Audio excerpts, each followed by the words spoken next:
시간 속 잠든 너를 찾아. Bismillahirrahmanirrahim. Assalamualaikum warahmatullahi wabarakatuh.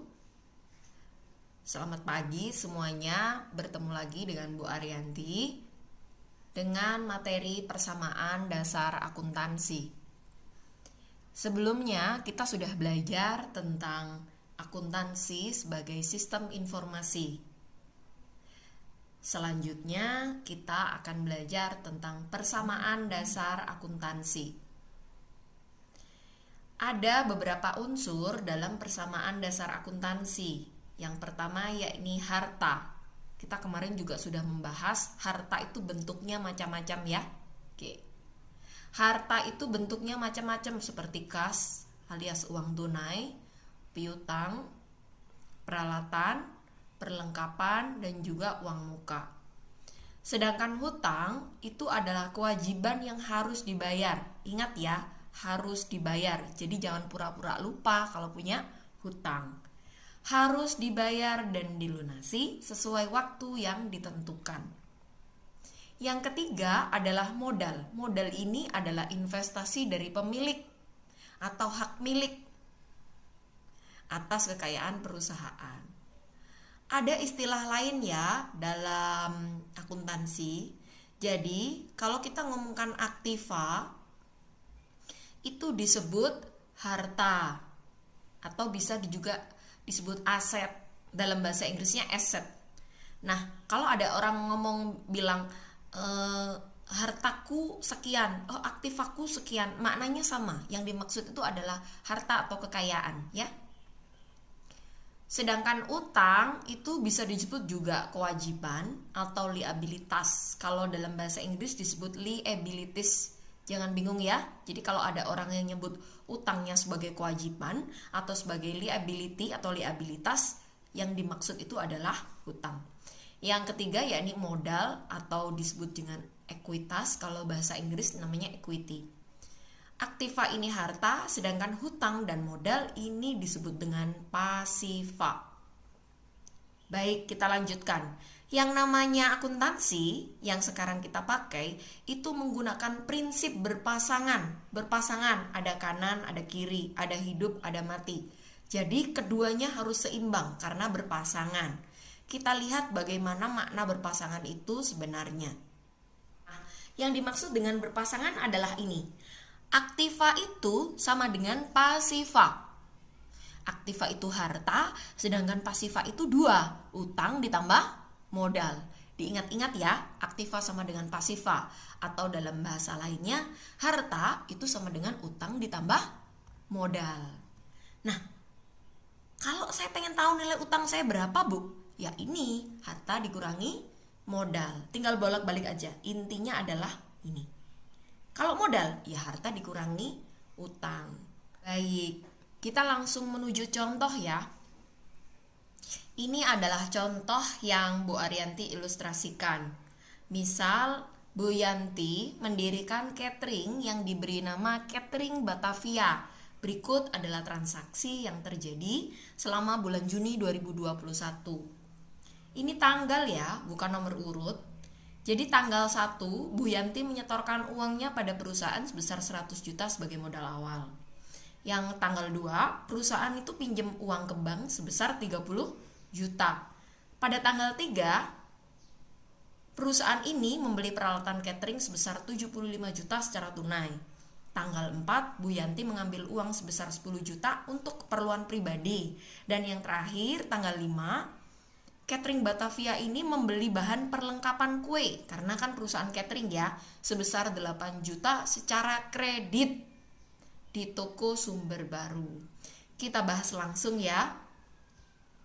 Baik, untuk nomor 1, coba lihat. Tanggal 1, Bu Yanti menyetorkan uangnya kepada perusahaan sebesar 100 juta sebagai modal awal. Lihat, ini adalah kolom dari persamaan dasar akuntansi. Biasanya bentuknya seperti ini. Bu, kenapa? Kita lihat ya posisinya tadi, ingat. Harta sama dengan utang ditambah modal. Lihat, harta sama dengan utang ditambah dengan modal. Gitu ya. Bu, ini kenapa harta dibelah-belah jadi 4 sedangkan yang ini enggak? Karena memang harta itu banyak jenisnya. Ya, jadi yang kolom pertama tanggal, untuk mengidentifikasi transaksi itu terjadi pada tanggal berapa. Yang kedua harta atau aktiva ya, kas, ada piutang, ada perlengkapan, ada peralatan. Ini bisa kalian tambah sesuai dengan kebutuhan. Kemudian ada utang dan ada modal. Baik, kita coba soal pertama ini pada tanggal 1. Bu Yanti menyetorkan uangnya pada perusahaan sebesar 100 juta sebagai modal awal. Yang disetorkan apa? Uang kan? Uang tunai. Oke, berapa jumlahnya? 100 juta, kita tulis di sini. 100 juta.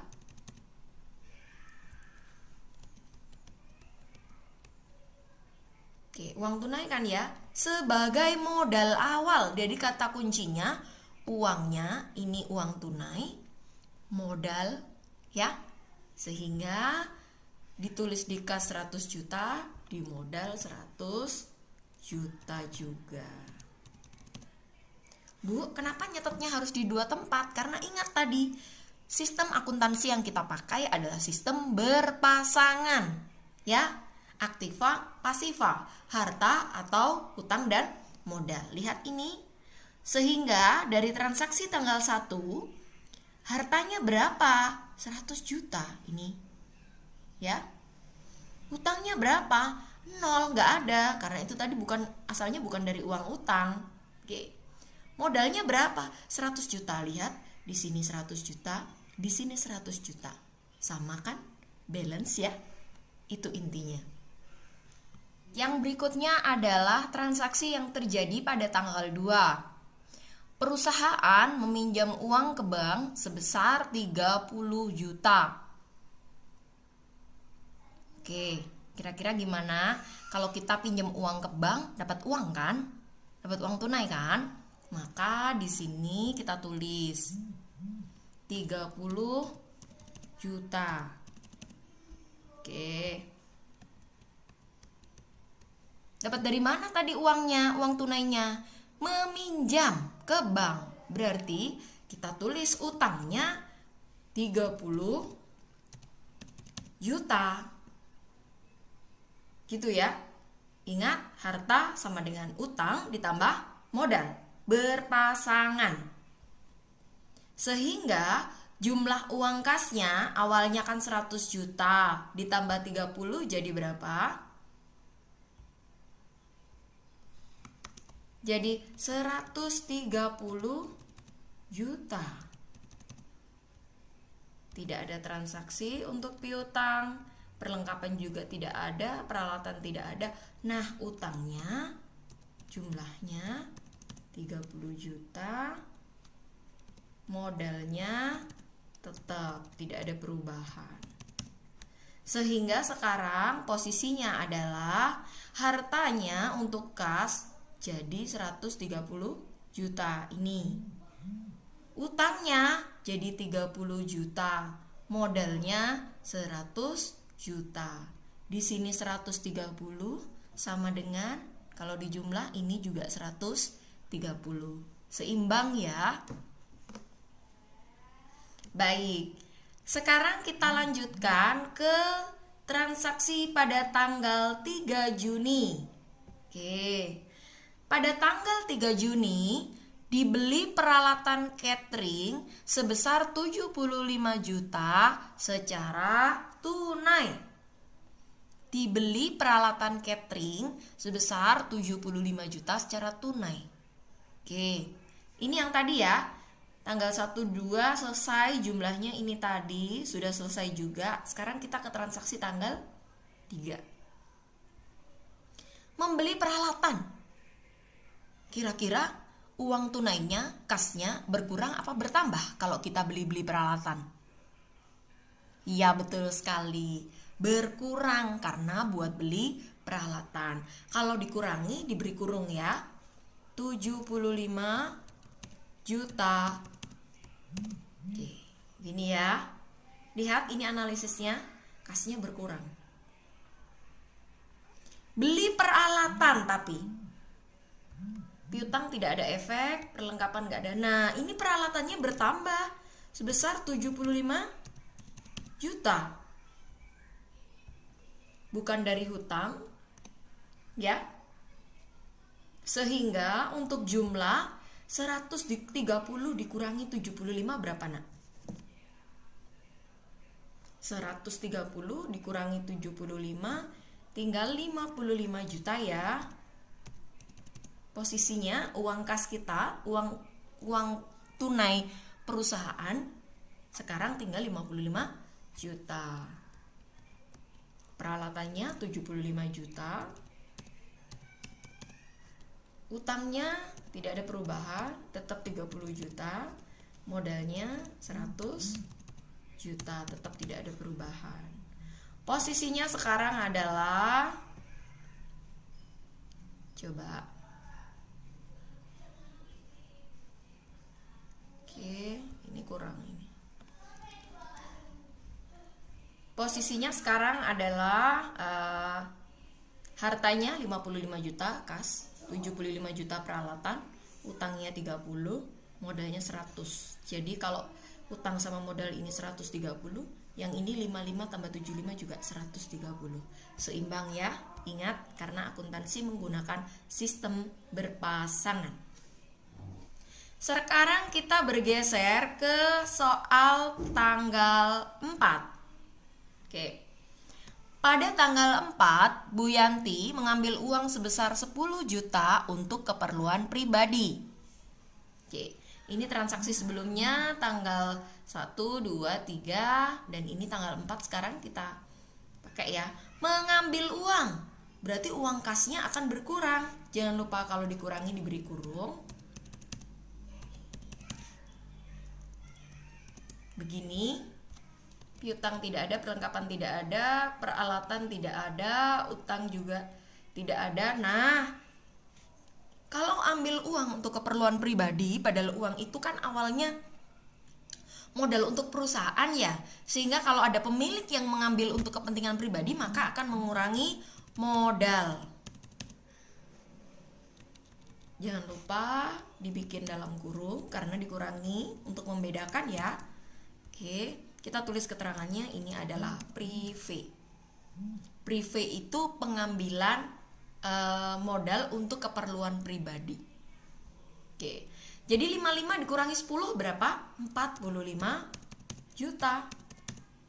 Piutang tidak ada, perlengkapan tidak ada, peralatannya 75 juta ya. Utangnya tetap tidak ada perubahan, 30 juta. Ini 90 juta. Oke. Bu, ini mencari jumlah ini gimana sih, Bu? Lihat aja transaksi sebelumnya, tambahkan atau kurangkan, tulis di sini. Ya. Oke. Sehingga posisi kita untuk terakhir adalah harta. Lihat, harta kita sekarang 45 juta karena sudah dikurangi untuk pengambilan pribadi. Peralatan 75 juta. Sedangkan utangnya 30 juta, modalnya 90 juta.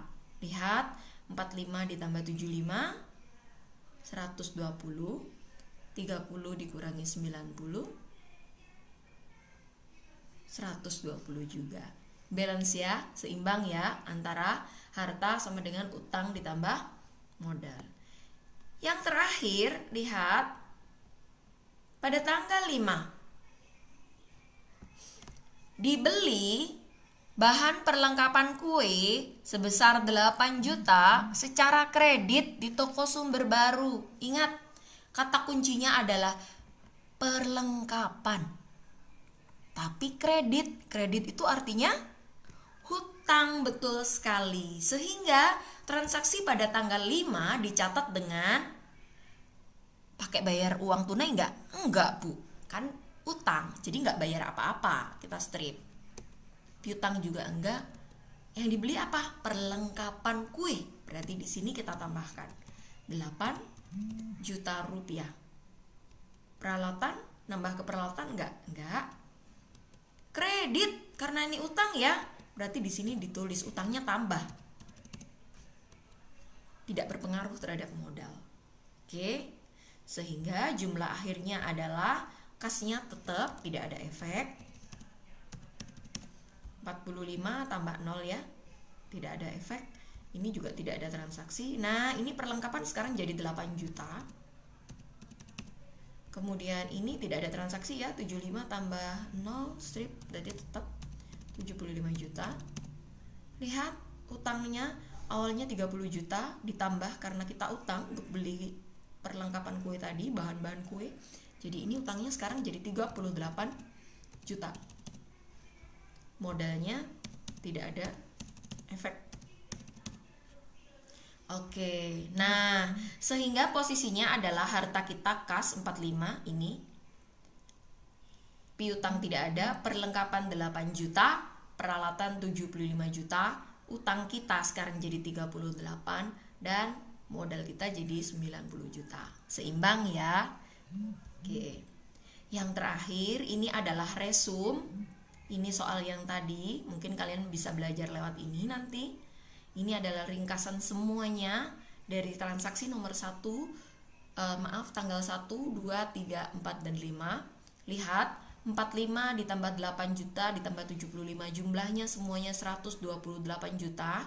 Sedangkan utang dan modal 38 ditambah 90 sama, jumlahnya 128 juta juga. Pekerjaan kalian benar jika jumlah antara aktiva atau harta sama dengan jumlah pasiva atau utang ditambah modal. Balance jumlahnya sama, 128 tambah 128. Itu artinya pekerjaan kalian benar. Gitu ya. Baik, alhamdulillah selesai pembahasan dan contoh soal kita tentang catering Batavia per 30 Juni 2021. Kenapa? Karena tertulis memang transaksinya terjadi pada bulan Juni.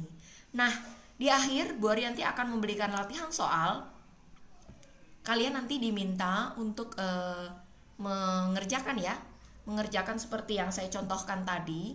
Tidak usah membuat kolom satu-satu, langsung aja nanti kolom yang bentuknya seperti ini jadi satu gitu ya.